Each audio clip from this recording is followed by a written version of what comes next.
Doctor ইউনূসের kings party NCP আগামীকাল টুঙ্গিপাড়া অভিমুখে যাত্রা করবে। Long march to Tungipara, Gopalganj. Hasnat Abdullah ফেসবুকে লম্বা একটা স্ট্যাটাস দিয়েছে, তারা টুঙ্গিপাড়া যাচ্ছে। সর্বোপরি তারা আগামীকাল টুঙ্গিপাড়ার মাটিতে মুজিববাদের কবর রচনা করার জন্যই যাত্রা করবে, এটাই তারা বুঝিয়েছে। আরো বলেছে শেখ মুজিবের ধর্মকে মাটির সাথে মিশিয়ে দিবে। তাদের সারা দেশব্যাপী যে কর্মসূচি তারা নিয়েছে, সারা দেশের বিভিন্ন জেলায় তারা যাচ্ছে, সেখানে লাঞ্ছনা বঞ্চনার শিকার হচ্ছে, তারপরও নির্লজ্জের মতো তারা আবার গোপালগঞ্জ যাচ্ছে। গোপালগঞ্জ নিয়ে কিছু কথা আপনাদের একটু মনে করায় দিই।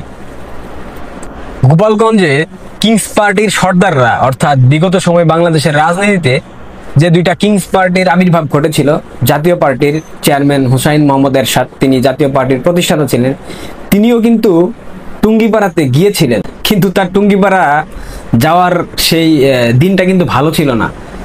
এখন যে প্রজন্ম টুঙ্গিপাড়ায় রয়েছে, তার পূর্ববর্তী প্রজন্মদের বর্ষার বল্লমের ধাওয়ায় হুসাইন মোহাম্মদ এরশাদ পদ্মবিল দিয়ে, টুঙ্গিপাড়ায় যে পদ্মবিল আছে, পদ্মবিল দিয়ে স্পিড বুটে করে পালিয়ে গেছিল। মানে স্বাভাবিক প্রক্রিয়ায় সেখান থেকে সে ফিরতে পারে নাই। ঠিক একই রকম পরিস্থিতির শিকার হয়েছিল জিয়াউর রহমান। অবস্থা বেগতিক দেখার কারণে গোপালগঞ্জ সাব ডিভিশনে ঢোকার মতো সাহস তিনি করতে পারেন নাই। পরবর্তীতে তিনি মাদারীপুরের শশীল্যান্ডে হেলিকপ্টার যুগে ল্যান্ড করে হিন্দু সম্প্রদায়ের নেতাদের সাথে মিটিং শেষে ঢাকায় ফেরত এসেছিলেন। সাবেক কিংস পার্টির দুই শীর্ষকর্তার অবস্থান বা পরিণতি এমনটা হয়েছিল।